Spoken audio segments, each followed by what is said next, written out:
Hi, my name's Ms. Rodero, and I help teachers and students with writing in the Spencer and East Brookfield elementary schools.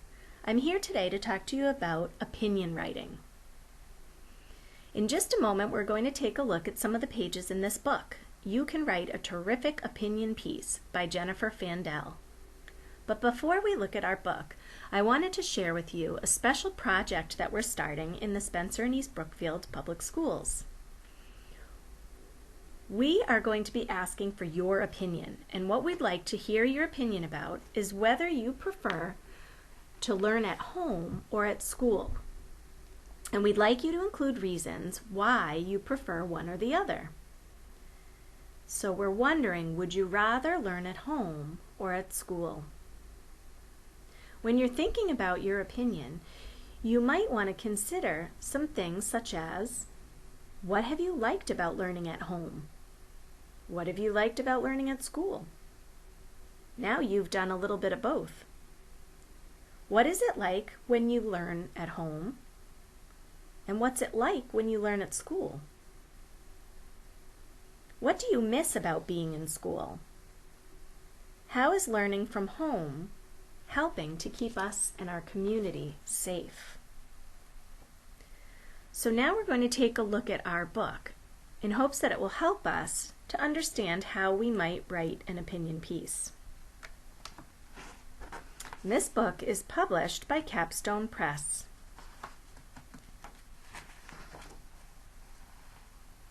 It includes a table of contents with a list of lots of different things we could learn about opinion writing. One thing is being for or against something. We could learn a little bit about why we write. What's the purpose of writing an opinion piece? We can learn how to give examples or proof to have reasons to support what we're thinking. And we can learn how to end our piece, to give a conclusion.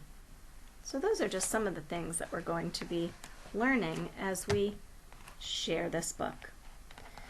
First, for or against. Are school uniforms good or bad?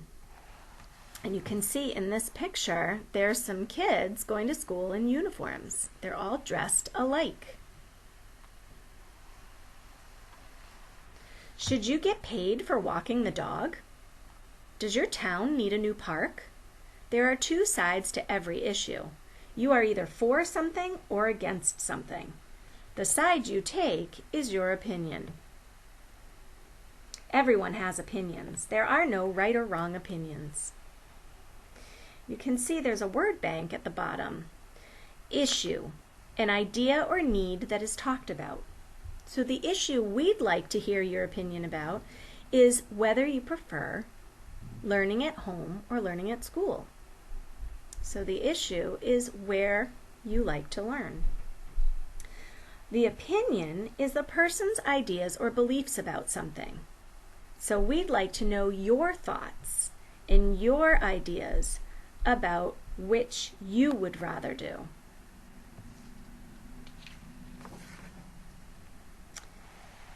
Take a stand. A position. Opinions are not the same as likes and dislikes. I like pizza isn't an opinion. Saying Guido's pizza is better than Rico's pizza is an opinion. You are stating a position that you can support with proof. You can show people why one pizza place is better than another. Position is a person's point of view on an issue or subject. So we'd like to know your position, your point of view, about where you would rather learn. Our book gives us some questions here to help us practice this a little bit. Often opinion questions begin with, do you think?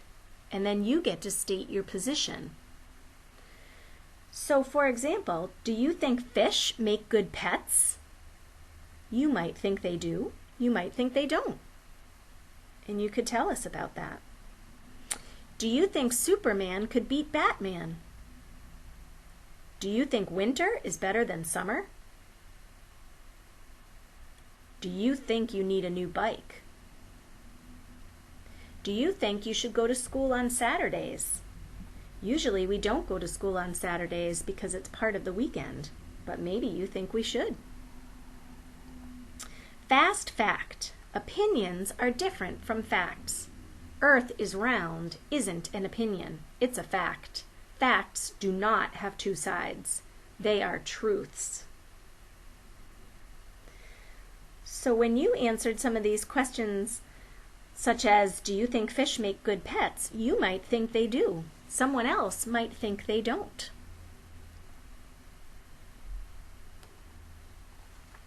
So we can each have our own opinion. Here we're going to learn a little bit about why write. What is the purpose of writing an opinion piece? Before you start an opinion piece, know why you're writing it. Have a clear purpose. Do you want to change readers' minds? Do you want them to take action? Also, know your audience.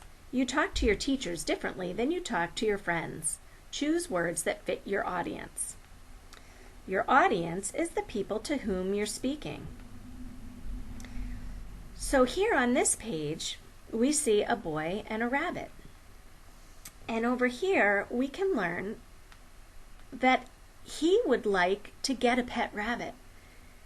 And he wants to try to convince his mom and dad that they should let him get a pet rabbit.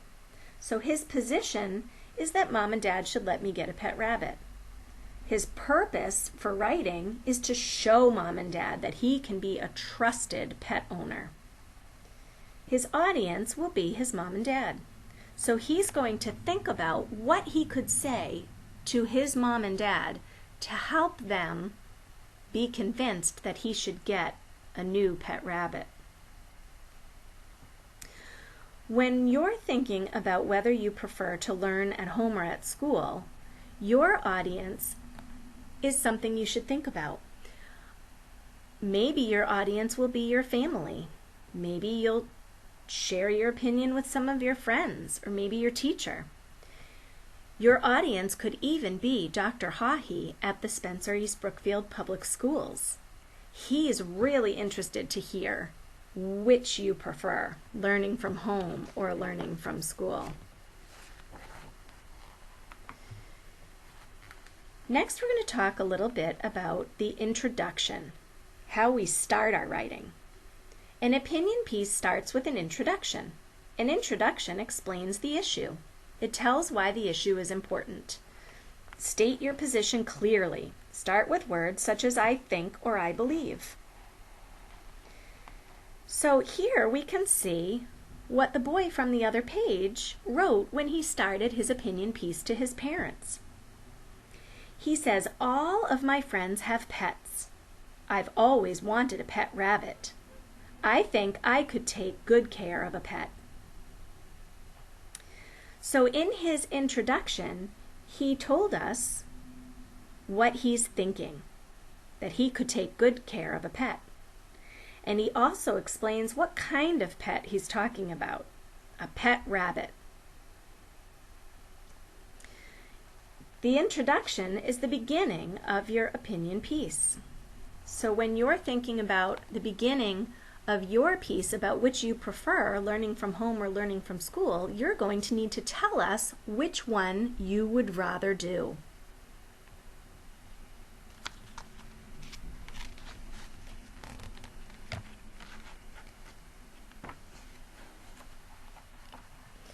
Now we're going to jump ahead a few pages to take a closer look at some examples. When you write an opinion piece, not only do you have to tell us what your opinion is, but you need to give reasons to tell the reader information. Examples help to show it. Examples make reasons stronger. So we're going to try to include examples for all of our reasons when we're writing. Here, the boy who'd like to get a pet rabbit included some of the reasons that he thinks would make him a good pet owner. Mom says I won't take care of a pet. However, I do a lot of work without being asked. I water the plants. I do chores. I also take care of our class hamster. So he's not just saying that he'll be responsible and he'll take good care of a pet. He's giving us some real specific examples of how he's going to do that. So he does a lot of work without being asked, and then he tells us some of that work that he does. He waters plants, he does chores, and he takes care of the class hamster. Here he even gets into some more detail about some of those jobs that he does that help him to be responsible. I've watered the plants all year. All 10 plants are healthy. So is our class hamster. So you're going to want to make sure that you include some reasons why you like learning at home better or learning at school better. After you've shared your reasons, you're going to want to write a conclusion. This is your way to kind of wrap things up and finish your writing. Say it again. In the conclusion, restate your purpose, repeat your position, and leave readers with something special to remember. It might be thoughtful, sweet, or funny.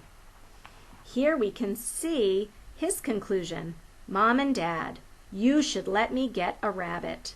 I will take good care of it and help pay for it. And rabbits don't bark. His conclusion is the ending of an opinion piece. And you can see he restated, he said again what it is that he's hoping for to get a pet rabbit, and a few of those reasons why. That he'll take good care of it, help pay for it, and rabbits are very quiet. They do not bark. You've got lots of opinions. Write them down and share them.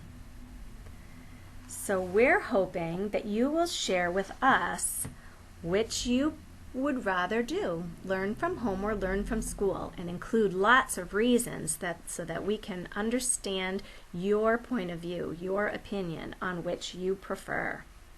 Good luck. We can't wait to hear your opinion. Thanks for watching and listening.